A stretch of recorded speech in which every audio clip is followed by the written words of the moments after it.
Hello दोस्तों, स्वागत है आपका नई वीडियो में। आज की जो वीडियो है वो जियो लाइब्रेरियन पोस्ट कोड 25/024 के ऊपर एक बड़ा अपडेट आपके लिए रहने वाला है। मैक्सिमम लोगों ने आप में से लोगों ने देखा होगा कि 11 मई पिछले कल हम लोग इस पोस्ट कोड के संदर्भ में माननीय शिक्षा मंत्री रोहित ठाकुर जी से मिले और उसमें क्या कुछ बातें हुई, क्या कुछ अपडेट रहे या आने वाले टाइम में इस भर्ती को लेकर क्या कुछ इन पोस्टों को लेके जो हम बात कर रहे हैं पोस्टों को रेज़ करने की, वो क्या उसमें रणनीति रहेगी या कैसे ये करवाया जाएगा? तो ये सारी बातें हम इस वीडियो में करने वाले हैं। तो सबसे पहली बात ये है कि कल जो मीटिंग हुई है, वो रोहित ठाकुर जी से हुई है। एक दूसरे नंबर पे एजुकेशन सेक्रेटरी से मिले हैं और तीसरी जो मीटिंग थी वो सीएम सर से थी हमारी और किसी कारणवश वो मीटिंग नहीं हो पाई। तो वो क्यों नहीं हो पाई और उसके पीछे भी सारी जो चीज़ें हैं, वो भी आपसे बताएँगे और उसके बाद अब सभी अभ्यर्थियों को क्या करना है? जो कल हमें वहाँ से सेक्रेटेरिएट से चीज़ें मिली हैं, उसके बारे में हम बात करेंगे। तो वन बाय वन पे हम बात करते हैं। सबसे पहले हम पहुँचे शिक्षा मंत्री के पास और ये लगभग 16 बच्चों का ग्रुप था। जैसे कि आप फ़ोटो में देख सकते हैं, ये फ़ोटो है। इसमें कुछ लोग कवर हुए हैं, कुछ नहीं भी कवर हुए हैं। तो ये लगभग 16 बच्चों का ग्रुप था जिसमें सभी बच्चों ने पहले तो शिक्षा मंत्री जी का धन्यवाद किया और उसके बाद वहाँ पे बात चली कि जो लाइब्रेरी की जो पोस्टें आई हैं, 78 पोस्टें आई हैं कि ये पोस्टें जब पिछले साल 15 अगस्त था, 15 अगस्त को माननीय सीएम ने बोला था कि आपको मैं 700 पोस्टें निकाल के दूँगा। ये सरकाघाट में बातचीत हुई थी हमारी जो लाइब्रेरी संघ का जो कार्यकारिणी है उसके साथ और बाद में जब हमें एडवर्टाइज़मेंट देखने को मिलती है, तो वो मिलती है सिर्फ़ 78 के ऊपर। इससे पूर्व में 400 पोस्ट के लिए फाइनेंस डिपार्टमेंट की तरफ से अनुमति मिली थी और कैबिनेट में 235 पोस्टें अप्रूव भी की गई थी। पर फिर भी अफ़सोस कि जो अभ्यर्थियों को एडवर्टाइज़मेंट देखने को मिला, वो सिर्फ़ और सिर्फ़ 78 पोस्ट के ऊपर देखने को मिला। तो हमने ये सारी बात रखी, तो रोहित ठाकुर जी का क्या रिप्लाई रहा उसमें? उन्होंने ये कहा कि देखिए हमारे मेरी तरफ से भी जो प्रपोज़ल था वो 400 का ही है। 400 पोस्ट का प्रपोज़ल है, जैसे कि फाइनेंस डिपार्टमेंट ने अप्रूवल दिया हुआ है। परंतु आप सीएम सर से बोलिए और जब भी ये मुद्दा जो है कैबिनेट में आएगा, तो हम भी इसका सहयोग करेंगे और हम भी ऐसा चाहते हैं कि ये 400 हो जाएँ। परंतु मेन जो उनका अल्टीमेटली जो निष्कर्ष था बोलने का, वो यही था कि सीएम सर को आप मनाइए। फिर हम उसके बाद निकल पड़ते हैं और फिर हम बात करते हैं वहाँ पे सेक्रेटरी हैं, एजुकेशन सेक्रेटरी, तो उनसे हमारी बात होती है और एजुकेशन सेक्रेटरी जी बोलते हैं कि देखिए ये तो जो मुद्दा है आपका, ये थोड़ा-सा लेट आपकी जो भर्ती है, वो लेट होने का कारण ये भी है कि कुछ बच्चे जो है कोर्ट में थे, तो उनका चलो व थोड़ा-सा अपना होगा कि उनको भी कोर्ट में पार्टी बनाया गया था बच्चों की तरफ से। तो वो उस चीज़ को लेके जो है थोड़े से परेशान थे। तो फिर उन्होंने भी ये बोला कि पोस्टें बढ़ सकती हैं, ऐसा नहीं है बढ़ नहीं सकती, परंतु इसमें समय लगेगा, 2 से 3 महीने का टाइम भी लग सकता है और ये चीज़ें जो है जैसे फाइल पुट अप होगी, तो सीएम सर अगर मानते हैं इस चीज़ को, तो फिर आगे लॉ डिपार्टमेंट को जाएगा, फाइनेंस को जाएगा और अदर को जाएगा, तो ये जो है हो सकती हैं। परंतु इसमें यही है कि सीएम सर अगर चाहते हैं, मतलब अल्टीमेटली उन्होंने भी वहीं डाल दी बात। फिर उसके बाद में बच्चे सीएम सर से मिलने के लिए बैठे रहे और पहले उनको टाइम दिया गया 3:30 का कि 3:30 बजे सीएम सर आपसे मिलेंगे। फिर वो नहीं मिल पाए, उनकी मीटिंग चल पड़ी, प्रेस कॉन्फ्रेंस हुई, जैसे कल आपने देखा होगा चिट्टे के ऊपर प्रेस कॉन्फ्रेंस हुई है।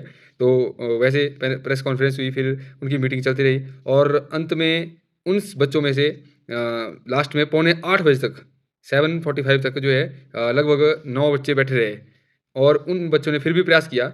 तो अंत में जो सीएम सर के पर्सनल सेक्रेटरी हैं, उनसे मुलाकात हुई और उन्होंने बोला कि सीएम सर जो है आज का जो शेड्यूल है वो बहुत ही बिज़ी था, तो हम आपको ऐसा करते हैं कि हम आपको आपका नंबर रख लेते हैं और आपको एक टाइम देंगे हम, उस टाइम पे आपने आना है ताकि आपकी बात सुनने के लिए सीएम सर भी बैठें और आराम से आपकी बात हो सके। परंतु वहाँ पे भी ये बात हुई कि आपका मुद्दा क्या है? जब हमने उनसे उन पूरे मुद्दे के ऊपर बात की, तो उन्होंने ये बोला कि देखिए आपका मुद्दा है पोस्टों को बढ़ाने का, आप लोग अभी 9 लोग हो।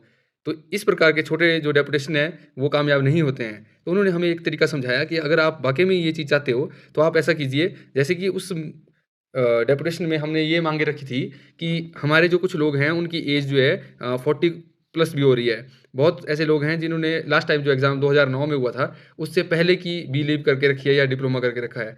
तो हमारी ये माँग थी कि इस जो ऐसी भर्ती है, इसी भर्ती में जो है पोस्टें एक्सटेंड कर दी जाएँ, ताकि उनको भी इसी में सेटलमेंट हो सके, उनकी जिन्होंने एग्ज़ाम दिया हुआ है।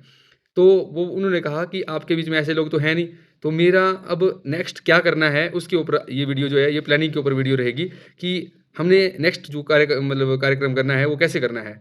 देखिए इसके लिए सबसे बड़ी बात ये है कि मैं वहाँ से टाइम लूँगा और मैं सभी को ग्रुप में अपडेट कर दूँगा। जो ग्रुप का लिंक पिछली वीडियो में भी मैंने डाला था और इस वीडियो में भी डाल दूँगा मैं। आप सभी वहाँ जुड़ जाना। अगर कोई जुड़ा नहीं है तो आपको मैं वहाँ अपडेट दूँगा कि किस दिन का टाइम रखा गया है और लगभग जितने भी लोग जो ज़्यादा से ज़्यादा एज वाले लोग हैं, वो अगर किसी की मैरिज हो गई है, मैं तो बोलता हूँ उनको बच्चों के साथ आ जाना चाहिए, चाहे लेडीज़ हैं। मेरा विनम्र प्रार्थना है उनसे, क्योंकि अगर पोस्टें बढ़ेंगी और पोस्टें अगर 400 हो जाती हैं, तो लगभग जो एग्ज़ाम देने वाले बच्चे थे, वो हमारे बीच में से यही होंगे 700-800, तो 50% लोग जो हैं एडजस्ट हो जाएँगे।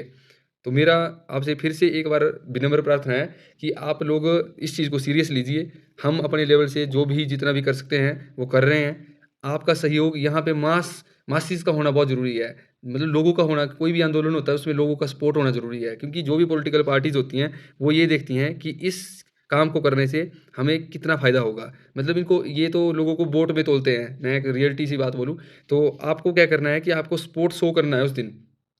ठीक है, लीड हम करेंगे, जो भी बात करनी होगी बात रखेंगे अच्छे तरीके से और इसमें 90% चांसेस हैं कि ये बढ़ सकती हैं। तो आपको क्या करना है कि आप अपने-अपने डिस्ट्रिक्ट से जैसे 10-10 लोग, 15-15 लोग आपस में बात करके किसी गाड़ी को अरेंज कर लेंगे उस दिन और थोड़ा-थोड़ा खर्चा अगर आपको डलता भी है 500-700 रुपए तो आप उसको करने के लिए तैयार रहेंगे, ताकि निकट भविष्य में अगर ये पोस्टें बढ़ जाती हैं, तो आप सभी को इसका फ़ायदा मिले। और ये भी हो सकता है, देखो मैं ये नहीं बोलता कि इसी एग्ज़ाम में बढ़ सकती हैं, परंतु हमारी कोशिश यही है कि हम इस एग्ज़ाम में उन पोस्टों को बढ़ाएँ। ये भी हो सकता है कि फ्रेश वैकेंसी आपको देखने को मिले और अगर आज नहीं मिलेगी, तो मैं ये भी बोलता हूँ आपको कि अगले 5 साल आप भूल जाना इस चीज़ को कि लाइब्रेरियन बनने का सपना अगर किसी का है, तो वो ख़त्म उसको मतलब वहीं छोड़ दे।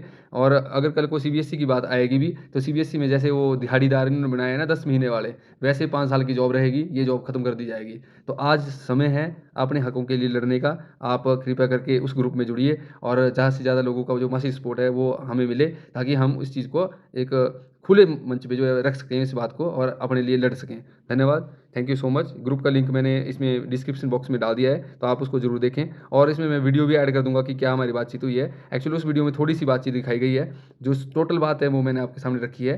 तो आप ज़रूर इस आंदोलन में, इस कार्यक्रम में हिस्सा लेंगे अपने करियर के लिए, एक ज़रूरी समझते हुए इसको, ताकि कल को आपका जो लाइब्रेरियन बनने का सपना है वो हिमाचल में पूरा हो सके। Thank you so much.